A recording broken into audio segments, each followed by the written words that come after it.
राधे राधे मेरी YouTube family. तो intro देखकर तो आप समझ ही गए होंगे। आज आपके लिए लेकर आई हूँ सुपर टेस्टी घेवर की एक आसान सी रेसिपी। मैं जानती हूँ अभी वैसे सावन या रक्षाबंधन तो आई नहीं है, लेकिन जब तक सावन आएगा, जब तक रक्षाबंधन आएगी, मेरे घर में तो ये घेवर बहुत बार बन गया होगा। तो इस सीज़न का पहला घेवर मैं अपने घर में बनाने जा रही हूँ। कम से कम पिछले 7 से 8 साल हो चुके हैं मुझे। तो जब भी ये महीने आते हैं, जैसे जून, जुलाई, अगस्त, सितंबर, अक्टूबर तक, मतलब मेरे घर में घेवर कई बार बन जाता है। तो बहुत ही आसान सी घेवर की रेसिपी आपके साथ शेयर करूँगी और बिल्कुल परफेक्ट बनाने की जो एक ट्रिक होती है वो भी आपको बताऊँगी। बाई चांस आपसे घेवर ख़राब हो जाता है या उसका जो घोल बनता है ना, उसको बनाने में आपको दिक्कत आती है, वो भी आपको बताऊँगी कि उसके लिए आप क्या कर सकते हैं। सबसे पहले मैं यहाँ पर रबड़ी बना के तैयार करती हूँ। अभी सुबह का टाइम हो रहा है, रबड़ी को ठंडा होने में थोड़ा सा ज़्यादा टाइम लगता है। मेरे घर से कुछ मावा आया था, मम्मी ने भिजवाया था, तो मैंने यहाँ पर थोड़ा सा दूध ले लिया है, करीब 1 लीटर के जितना, और करीब यहाँ पर मैंने ले लिया है 500 ग्राम के जितना घर का ही मावा। तो ये मम्मी ने घर पे ही चूल्हे पे निकाला था, इसका कलर भी थोड़ा आपको सांवला सा नज़र आ रहा है। तो हमें यहाँ पर फिलहाल ना एक रबड़ी तैयार करनी है।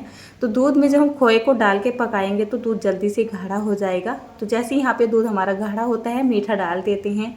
मीठा आप अपने हिसाब से डाल लीजिएगा, जितना भी आप मीठा पसंद करते हैं। मैंने तो यहाँ पर केवल 50 ग्राम के जितना ही मीठा डाला है। हल्के मीठे का घेवर ज़्यादा सा अच्छा लगता है। उसके बाद हमें क्या करना है, रबड़ी में और अच्छा सा टेस्ट आ जाए और थोड़ी सी जो रबड़ी है ना हमारी जल्दी से ठीक हो जाए और ज़्यादा सी क्वांटिटी में बन जाए। तो मैंने यहाँ पर 50 ग्राम के जितना लिया है दूध, और दूध में 2 चम्मच के जितना डाल दिया है जो अपना होता है कस्टर्ड पाउडर। तो इससे टेस्ट भी आएगा और हमारी रबड़ी भी ज़्यादा सी क्वांटिटी में बनेगी और जल्दी से बात मतलब रबड़ी तैयार हो जाएगी। तो आप देख सकते हैं यहाँ पर जो रबड़ी है तैयार हो चुकी है। इसको कवर कर देते हैं और ठंडा होने के लिए छोड़ देते हैं 2-3 घंटे के लिए। अब मैंने पूरी तैयारी कर दी है यहाँ पर घेवर बनाने की। तो घेवर बनता है घर के शुद्ध देसी घी में। तो अब तो घी मेरे पास है, तो अब तो मुझे घेवर बनाने से कोई रोक ही नहीं सकता है। एक बात और है, जैसे आप घेवर बनाते हो ना, तो डायरेक्ट डब्बे के अंदर से घी को निकाल के आप घेवर का घोल बनाना शुरू कर देते हो। कभी भी ऐसा मत करिए। ये जो घी है ना, इसको पहले हमें गर्म करना होगा। घी को गर्म करना बहुत ही ज़्यादा ज़रूरी होता है, बल्कि अच्छे टेम्परेचर पर इसको गर्म करना होता है। अगर आपका घी गर्म नहीं होगा और आप ठंडे घी में जो है घेवर का घोल बना लोगे, तो आपके घेवर में जो जाली सी बनती है, एक धागे से टाइप बनते हैं, वो नहीं बन पाएंगे। तो इसी वजह से घी को गर्म करना ज़रूरी होता है।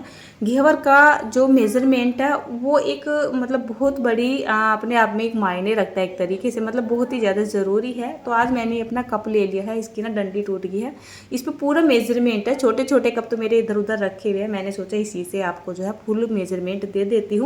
आधा कप के जितना मैंने यहाँ पर एक खोल तवा गरम घी ले लिया है। उसके बाद यहाँ पर थोड़े से आइस क्यूब डाल लिए हैं। घी अब बहुत ज़्यादा गर्म है, तो ऐसे इसमें हाथ नहीं डाल सकते हैं, और ये जो प्रोसेस है इसको हाथ से ही करना होगा। तो वैसे बर्फ़ डाल दी है ना, तो घी भी हमारा जल्दी से ही ठंडा हो जाएगा। तो जैसे जैसे आप इसको मिक्स करते चले जाओगे, आपका जो ये घी है ना एकदम बटर वाली है, जैसे मक्खन होता है, एकदम क्रीमी क्रीमी टेक्सचर में आना शुरू हो जाएगा। इसको टाइट करके निचोड़ लोगे और इसमें जो पानी बचा है ना, इसको आप साइड में निकाल के फेंक दोगे, आगे चल के हम इस्तेमाल कर लेंगे। उसके बाद ये जो हमारा मक्खन सा बन के तैयार हुआ है, इसे हमें एकदम क्रीमी क्रीमी मखमली टेक्सचर तक लेके जाना है। इसमें लम्स वगैरह नहीं बनने चाहिए। कम से कम आपको 4 से 5 मिनट का टाइम लगेगा। आप इसको इसी तरीके से एक ही डायरेक्शन में घुमाते जाइए, तो थोड़ी सी देर में आप देखोगे एकदम ये क्रीमी क्रीमी टेक्सचर में आ जाएगा, एकदम चिकना चिकना सा हो जाएगा। देखिए जैसे आप इसको इस तरीके से डालोगे ना, तो एकदम ड्रॉप की तरह गिरेगा। ऐसा नहीं मतलब फ्लो वाली कंसिस्टेंसी में गिरेगा, बिल्कुल बढ़िया परफेक्ट हमारा जो ये एक मक्खन सा है, क्रीम सी है, बनके तैयार हो चुकी है। अब वही मैंने कप ले लिया है। जैसे मैंने यहाँ पर ये आधा कप के जितना खोलता हुआ घी लिया था, तो मैं यहाँ पर ले रही हूँ 2 कप के जितनी मैदा। मैंने अच्छे से दबा दबा के इस मैदा को भर लिया है। मैदा को मैंने पहले से ही छान लिया था। उसके बाद हमें क्या करना है, एकदम से सारी मैदा नहीं डालनी है, थोड़ी थोड़ी करके डालेंगे। कोई बर्तन ले लीजिए और इस तरीके से इसमें थोड़ी सी मैदा डालिए और पहले इसको अच्छे से मिक्स कर दीजिए। सारी मैदा एक साथ ना डालने का रीज़न ये भी है, अगर हम सारी मैदा एक साथ डाल देते हैं तो ये जो यहाँ पर एक घोल बनने जा रहा है एकदम थिक हो जाता है और यहीं पे इसमें पानी भी डालना पड़ जाएगा। तो पहले क्या करेंगे कि इसमें कोई भी लम्स ना आए, तो हमें पहले थोड़ी थोड़ी सी मैदा डाल के इसको अच्छे से ना फेंट लेना है। बाई चांस घी की और मैदा की अगर कोई गांठ बन भी गई होगी तो थोड़ा थोड़ा इसको हल्का सा फेंटने से ये बिल्कुल तैयार मतलब सही बन जाएगी, गांठें नहीं रहेगी। उसके बाद मैंने यहाँ पर ये 1 कप के जितना ले लिया है दूध, रूम टेम्परेचर का मैंने यहाँ पर ये दूध लिया है और इसको अच्छे से फेंट लेते हैं। उंगलियों के पीछे वाली साइड से एक ही डायरेक्शन में घुमाइए तो इसकी जो लम्स है ना वो ख़त्म होते चले जाते हैं। घेवर का घोल बनाना ही एक इसमें मेन मेथड होता है। अगर घोल आपका सही बन गया ना तो फिर तो बात ही नहीं है। मैंने यहाँ पर 1 कप के जितना पानी डाल दिया है और इस तरीके से घी का ऊपर आ जाना बिल्कुल एक नॉर्मल सी बात है। अगर टेम्परेचर थोड़ा ठंडा होगा ना तो ऑटोमेटिक ये घी ऊपर आ ही जाएगा।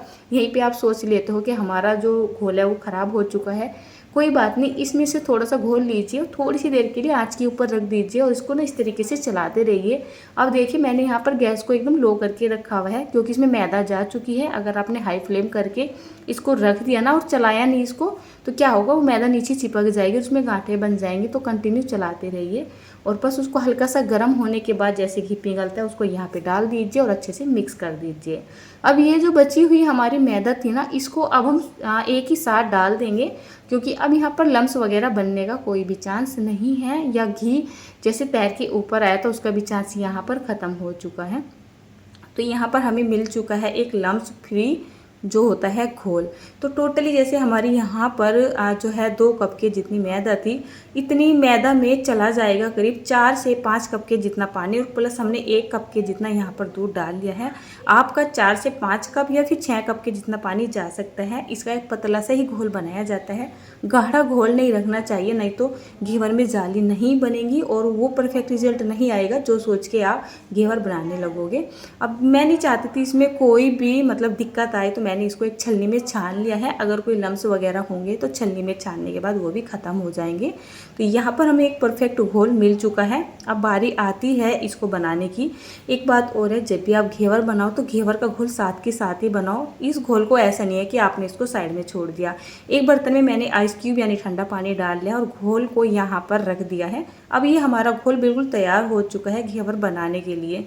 चलिए मैं यहाँ पर आपको इसकी जो है कंसिस्टेंसी दिखा रही हूँ कि इस तरीके से एकदम मतलब पतला सा घोल होना चाहिए, गाढ़ा नहीं होना चाहिए।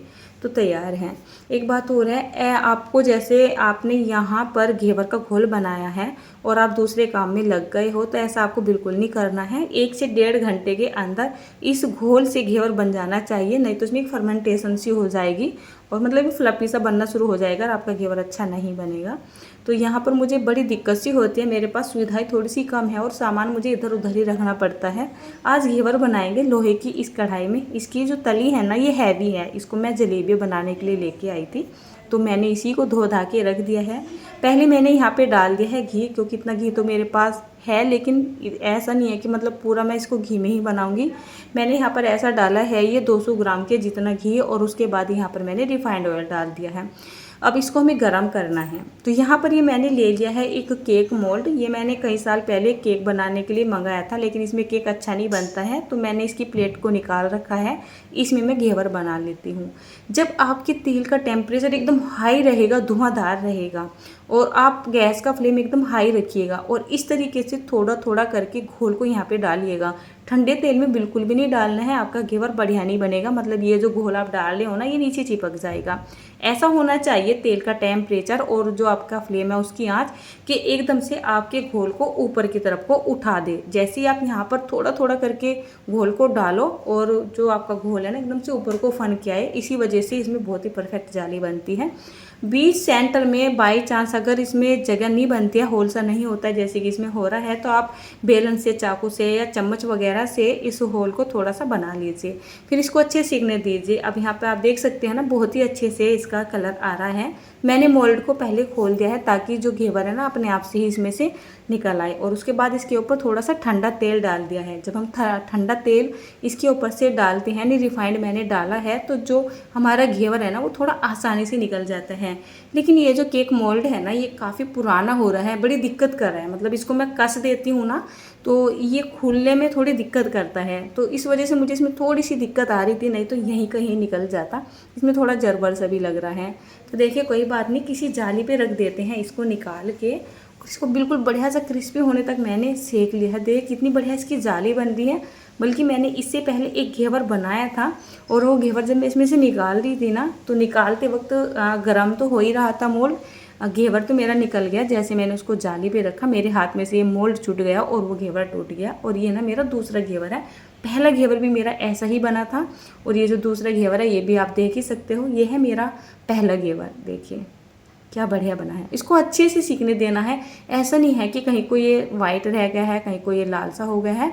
पूरे ही प्रोसेस में जब आप घेवर बना रहे हो तो आपको तेल का टेम्परेचर एकदम हाई रखना है और साथ ही साथ आपको गैस का फ्लेम एकदम हाई रखना है। और जो आपकी गैस पे बड़े वाला चूल्हा होता है जिसकी आंच तेज होती है, उसी पे आपको घेवर बनाना है। धीमी आंच पे बनाने की कोशिश ना करें, घेवर बिल्कुल भी अच्छा नहीं बनेगा।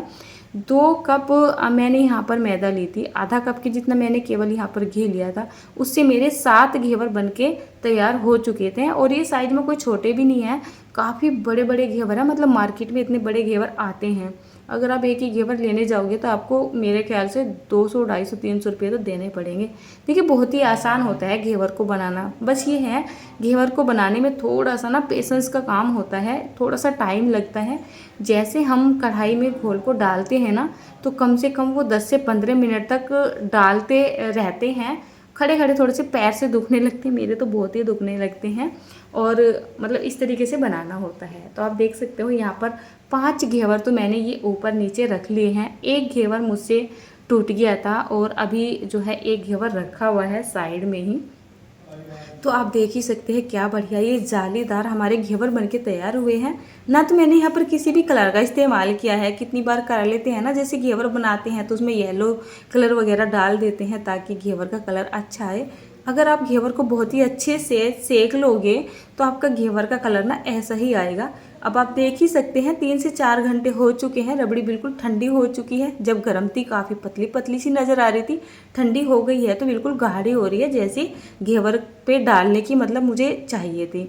उसके बाद मैंने यहाँ पर थोड़े से काजू बादाम पिस्ता वगैरह जो है इसमें मिक्स कर दिए हैं। तो चलिए अब इस रबड़ी को डाल देते हैं घेवर के ऊपर। मेरे तो देखते ही मुंह में पानी आ रहा है। और ये काम ना दोपहर में हो रहा है। एक साइड में मैं खाना भी बना रही थी, तो सभी इंतज़ार कर रहे हैं कि फटाफट से ये घेवर बन जाए और फटाफट से हमें खाने के लिए मिल जाए। बट अब तो दोपहर का टाइम हो चुका है, करीब 12 बज रहे हैं और आधा घंटे की बात है। बस मैं अब थोड़ी सी रोटियां वगैरह सेक दूंगी और भोग में पहुंचाने के बाद बस फिर इस पर अटैक बोल देंगे हम। तो आप देख सकते हैं ना कितना बढ़िया लग रहा है, कितना मस्त लग रहा है। अगर आप ड्राई नट्स वगैरह नहीं डालना चाहते हैं ना, तो आप इसे बिना ड्राई नट्स के भी जो है बना सकते हैं, मतलब खिला सकते हैं। मैंने तो आपको दिखाने के लिए इस पर ढेर सारे ड्राई नट्स वगैरह डाले थे। सारे घेवर पे इतने ड्राई नट्स तो नहीं डाल पाऊंगी, लेकिन हाँ कभी कभी तो थोड़ा बहुत तो करना ही पड़ता है, कुछ चीज़ें दिखानी भी पड़ती है। मतलब इस तरीके से अगर हम खूब सारे इस पर ड्राई नट्स वगैरह डाल के खाए तो और भी ज़्यादा ना ये टेस्टी से लगते हैं। बाकी अगर आपको थोड़ा सा ज़्यादा मीठा पसंद है ना, तो इस पर आप पहले थोड़ा सा चीनी वाला जो सिरप बनाया जाता है उसको बना लीजिए और थोड़ा थोड़ा करके डाल लीजिए। बट मेरे घर में मीठा पसंद तो बहुत ज़्यादा किया जाता है, लेकिन मैं जानबूझ के बनाती नहीं हूँ। मुझे और मेरे बेटे को तो वैसे भी हल्का ही मीठा पसंद है। याशिका और याशिका के पापा तेज़ मीठे का खाते हैं, तो वैसे भी बहुत ज़्यादा मीठा खाते रहते हैं। तो जब भी मैं कोई ऐसी चीज़ें बनाती हूँ तो मैं सोचती हूँ मैं यहाँ पे थोड़ी सी कंजूसी कर लूँ, मीठा वैसे भी नुकसान ही देता है। तो एकदम ये परफेक्ट घेवर बनकर तैयार हो चुका है। एक घेवर तो मैंने अभी इसलिए बनाया है क्योंकि ये भोग में जाएगा। और ये जब ये बाकी के घेवर आप देख ही रहे हैं ना बच रहे हैं, जब हम खाना खाएंगे ना और रबड़ी भी बची हुई है तो साथ के साथ इन पर डालते जाएंगे और खाते जाएंगे। कुरकुरे से बड़े ही टेस्टी लगते हैं।